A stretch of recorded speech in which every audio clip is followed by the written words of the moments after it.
आजकल जानकारी हम तक कई रूपों में पहुंचती है। मतलब लिखे हुए शब्द हैं, तस्वीरें हैं, तरह तरह की आवाजें, चलते फिरते वीडियो भी। ये सब हमारी रोजमर्रा की जिंदगी का एक हिस्सा बन गए हैं। बिल्कुल, हर तरफ है। तो आज हम कुछ स्रोतों की मदद से इसी मिलीजुली दुनिया, जिसे मल्टीमीडिया कहते हैं, उसको थोड़ा समझने की कोशिश करेंगे। जी है। तो चलिए शुरू करते हैं, इस विषय की गहराई में उतरते हैं। चलिए। तो सबसे पहला सवाल तो यही उठता है, मल्टीमीडिया असल में है क्या? श्रोत कहते हैं कि ये एक माध्यम है, एक मीडियम। हाँ, एक मीडियम जिससे डेटा या जानकारी एक जगह से दूसरी जगह जाती है। सुनने में थोड़ा सा टेक्निकल लगता है, पर अगर हम मल्टीमीडिया शब्द को ही तोड़ें तो मल्टी मतलब बहुत सारे, और मीडिया मतलब माध्यम। तो मतलब बहुत सारे माध्यम एक साथ। हाँ, बिल्कुल यही इसका मूल विचार है। ये अलग अलग तरह के मीडिया को, मतलब जानकारी दिखाने या देने के तरीकों को एक साथ लाता है। जैसे कि टेक्स्ट जो लिखा हुआ होता है, ऑडियो यानी आवाज, वीडियो, तस्वीरें यानी इमेज, ग्राफिक्स और एनिमेशन भी। जब ये सब किसी एक जगह पर एक ही अनुभव में साथ आते हैं तो उसे मल्टीमीडिया कह सकते हैं। अच्छा, तो जैसे आजकल हम कोई वेबसाइट खोलते हैं, उस पर हमें पढ़ने को टेक्स्ट भी मिलता है, देखने के लिए तस्वीरें या ग्राफिक्स भी होते हैं। कभी कभी कोई वीडियो चल रहा होता है या पीछे से आवाज आ रही होती है। जी हाँ, तो ये सब मिलकर ही मल्टीमीडिया हो गया। बिल्कुल सही उदाहरण दिया आपने। वेबसाइट एक क्लासिक मल्टीमीडिया उदाहरण है। और मल्टीमीडिया का कमाल यही है कि ये जानकारी को सिर्फ एक ही शायद बोरिंग तरीके से नहीं दिखाता, बल्कि कई अलग अलग और अक्सर ज्यादा दिलचस्प तरीकों से पेश करने की क्षमता रखता है। इससे सीखना या समझना ज्यादा आसान और आकर्षक हो सकता है। हाँ, ये तो है। और इसका इस्तेमाल सिर्फ वेबसाइट तक ही सीमित नहीं है। जैसा कि स्रोत बताते हैं, एजुकेशन में देखिए। हाँ, बच्चों को पढ़ाने में। जी, बिजनेस में प्रेजेंटेशन देने के लिए, मनोरंजन में, एडवर्टाइजिंग में, मतलब अनगिनत जगहें हैं जहां मल्टीमीडिया यूज होता है। सही बात है। स्रोत इसे एक कम्युनिकेशन टूल भी कहते हैं, मतलब बातचीत का एक साधन। एक ऐसा जरिया जो हम तक, यूजर तक जानकारी को अलग अलग रूपों में पहुंचाता है। टेक्स्ट में, ग्राफिक्स में, आवाज में, वीडियो में। जरूरी बात यह भी है, जो स्रोतों में मेंशन्ड है, कि मल्टीमीडिया का अनुभव करने के लिए या उससे जानकारी लेने के लिए हमें किसी न किसी कंप्यूटर या डिजिटल डिवाइस की जरूरत पड़ती है। अच्छा, मतलब बिना डिजिटल डिवाइस के नहीं चलेगा? जी नहीं, ये डिजिटल तकनीक पर ही आधारित है। उसके बिना इंटरैक्शन या अनुभव संभव नहीं है। ठीक है, तो ये बात तो साफ हुई कि मल्टीमीडिया क्या है। कई तरह के मीडिया का मिक्सचर जो डिजिटल डिवाइस पर चलता है। अब आते हैं इसके हिस्सों पर, मतलब ये बनता किन चीजों से। जी, इसके कंपोनेंट्स। स्रोत बताते हैं कि इसके मुख्य तौर पर 5 घटक या हिस्से होते हैं। यहां से चीजें और दिलचस्प हो जाती हैं। पहला और सबसे बुनियादी घटक है टेक्स्ट, मतलब लिखित शब्द। हाँ, जानकारी देने का शायद सबसे पुराना और सबसे आम तरीका। मल्टीमीडिया में भी टेक्स्ट का खूब इस्तेमाल होता है, जैसे किसी चीज का टाइटल लिखने में या हेडलाइन बताने में, मेनू दिखाने में, या फिर डिटेल में कुछ समझाना हो तो पैराग्राफ्स में। हाँ, और हम इसे अलग अलग स्टाइल, फॉन्ट और साइज में देखते हैं। ये बात भी ध्यान देने वाली है कि चाहे मल्टीमीडिया में कितनी भी तस्वीरें या वीडियो हों, टेक्स्ट आज भी बहुत जरूरी है। ये कॉन्टेक्स्ट देता है, मतलब चीजों को समझने में मदद करता है, क्लैरिटी लाता है। सही। इसे देखने के लिए तो नोटपैड, वर्ड जैसे साधारण सॉफ्टवेयर काफी हैं और .doc, .txt, .pdf जैसे फॉर्मेट आम हैं। पर मल्टीमीडिया में टेक्स्ट की असली ताकत तब दिखती है जब इसे दूसरे हिस्सों, खासकर विजुअल हिस्सों के साथ मिलाया जाता है। बिल्कुल, और यहीं पर दूसरा घटक आता है ग्राफिक्स। ग्राफिक्स। ये मूल रूप से डिजिटल जानकारी को तस्वीरों या चित्रों के रूप में दिखाने का तरीका है। ये नॉन टेक्स्ट होता है, मतलब इसमें लिखावट नहीं, विजुअल जानकारी होती है। अच्छा। स्रोत बताते हैं कि ग्राफिक्स सीधे हमारे दिमाग के देखने वाले हिस्से को अपील करते हैं, तो जानकारी टेक्स्ट के मुकाबले अक्सर ज्यादा तेजी से समझ आती है और शायद ज्यादा देर तक याद भी रहती है। हाँ, तस्वीरें याद रह जाती है। जी, और ये उन लोगों के लिए तो बहुत अच्छा है जिन्हें बहुत सारा टेक्स्ट पढ़ना उबाऊ लगता है। हाँ, कई लोग होते हैं ऐसे। किसी मुश्किल कॉन्सेप्ट को समझाने के लिए, जैसे स्कूल में बच्चों को पढ़ाते समय, ग्राफिक्स बहुत मददगार होते हैं। इन्हें देखने के लिए विंडोज पिक्चर व्यूअर या वेब ब्राउजर जैसे प्रोग्राम्स चलते हैं। और बनाने के लिए फोटोशॉप जैसे सॉफ्टवेयर यूज होते हैं।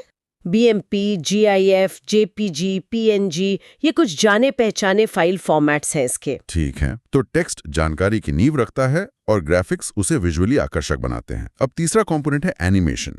ये क्या चीज है? एनिमेशन ये एक प्रोसेस है जिसमें स्थिर तस्वीरों को मतलब स्टैटिक इमेजेस को एक क्रम में तेजी से दिखाते हैं। ओके। जिससे ऐसा लगता है कि वो हिल-डुल रही हैं या चल रही हैं, जैसे कोई कार्टून कैरेक्टर चल रहा हो या कोई नक्शा बदल रहा हो। अच्छा, तो ये वीडियो नहीं है? नहीं, ये ध्यान रखना जरूरी है, जैसा स्रोत भी इशारा करते हैं कि ये तकनीकी रूप से वीडियो नहीं है। इसमें सिर्फ स्थिर चित्र हिलते हुए लगते हैं। समझ गया। और मल्टीमीडिया में एनिमेशन काफी पॉपुलर है। इसके एक बड़ी वजह यह है कि ये मुश्किल प्रोसेस या आइडियाज को विजुअली समझाने में बहुत असरदार हो सकता है। जब हम किसी चीज को हिलते डुलते बदलते हुए देखते हैं तो उसे समझना और याद रखना आसान हो जाता है, यूजर एंगेज्ड रहता है। इसे देखने के लिए विंडोज पिक्चर्स या फैक्स व्यूअर जैसे प्रोग्राम काम आ सकते हैं। ठीक है। चौथा घटक है ऑडियो, मतलब आवाज। जी, किसी भी तरह की आवाज, बातचीत, संगीत, साउंड इफेक्ट्स, कुछ भी। स्रोत बताते हैं कि ऑडियो दो तरह का हो सकता है, एनालॉग जैसे पुराने टेप रिकॉर्डर वाला, हाँ, और डिजिटल। मल्टीमीडिया में तो खैर डिजिटल ऑडियो का ही इस्तेमाल होता है। बिल्कुल। ऑडियो मल्टीमीडिया एक्सपीरियंस में एक और डायमेंशन जोड़ता है। ये इमोशंस जगा सकता है, माहौल बना सकता है या टेक्स्ट और विजुअल के साथ मिलकर जानकारी को और साफ कर सकता है। हाँ, सोचिए किसी डॉक्यूमेंट्री में बैकग्राउंड म्यूजिक ना हो या नरेशन न हो तो कैसा लगेगा?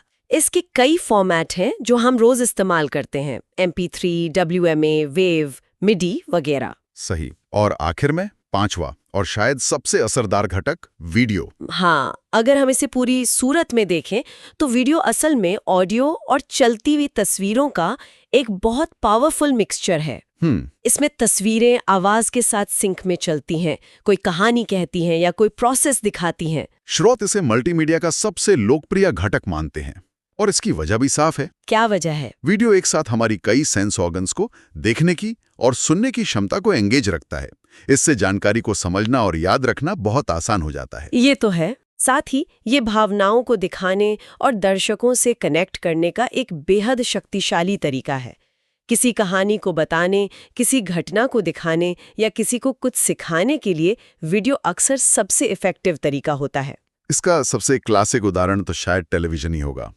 टीवी पर हम जो भी देखते हैं वो वीडियो ही है। बिल्कुल। और आजकल कंप्यूटर और मोबाइल पर वीडियो देखने के लिए मीडिया प्लेयर, MX प्लेयर जैसे सॉफ्टवेयर आम है और .mov, MP4, AVI जैसे फॉर्मेट में वीडियो फाइलें आती हैं। तो ये थे मल्टीमीडिया के 5 मुख्य pillars: text, graphics, animation, audio और वीडियो। अब जब हमने इन हिस्सों को समझ लिया है तो बात करते हैं कि ये सब मिलकर किस तरह के मल्टीमीडिया एक्सपीरियंस बनाते हैं। जी, इसके प्रकारों की। स्रोत बताते हैं कि मल्टीमीडिया मुख्य रूप से 2 तरह का होता है। पहला है लीनियर मल्टीमीडिया। लीनियर मल्टीमीडिया, इसे नॉन इंटरैक्टिव मल्टीमीडिया भी कहते हैं। जैसा नाम से ही लग रहा है, लीनियर मतलब एक सीधी लाइन में चलने वाला। हाँ, इसमें यूजर का कंटेंट पर कोई कंट्रोल नहीं होता। वो बस शुरू से अंत तक जानकारी को देखता या सुनता है। जी। इसका सबसे आसान उदाहरण है टीवी पर कोई फिल्म देखना या रेडियो पर कोई गाना सुनना। हम उसे सिर्फ देख या सुन सकते हैं, उसका क्रम या स्पीड नहीं बदल सकते। बिल्कुल। लीनियर मल्टीमीडिया में जानकारी एक तय सीक्वेंस में एक लॉजिकल फ्लो में पेश की जाती है, शुरू से आखिर तक। ये उन सिचुएशंस के लिए ठीक है जहां जानकारी को एक फिक्स्ड तरीके से ही देना जरूरी है, जैसे किसी ट्रेनिंग सेशन में या कोई प्रेजेंटेशन देते हुए या कोई कहानी सुनाते हुए। दर्शक यहाँ पैसिव होता है, मतलब वो सिर्फ जानकारी लेता है। ठीक है। और दूसरा प्रकार है नॉन लीनियर मल्टीमीडिया। हाँ, इसे इंटरैक्टिव मल्टीमीडिया भी कहते हैं। इंटरैक्टिव मतलब इसमें हम कुछ कर सकते हैं। जी हाँ, यहीं पर मल्टीमीडिया की असली ताकत दिखती है। नॉन लीनियर का मतलब है कि जानकारी किसी एक सीधी लाइन या तय क्रम में नहीं चलती। इसमें यूजर एक्टिव होता है। एक्टिव कैसे? वो कंटेंट के साथ इंटरैक्ट कर सकता है, उसे कंट्रोल कर सकता है।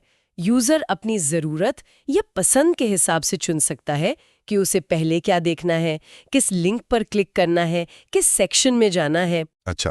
कंट्रोल यूजर के हाथ में होता है, जिससे एक्सपीरियंस ज्यादा पर्सनल और एंगेजिंग बन जाता है। इसका सबसे अच्छा उदाहरण शायद कंप्यूटर गेम्स होंगे। बिल्कुल, गेम सबसे अच्छे उदाहरण हैं।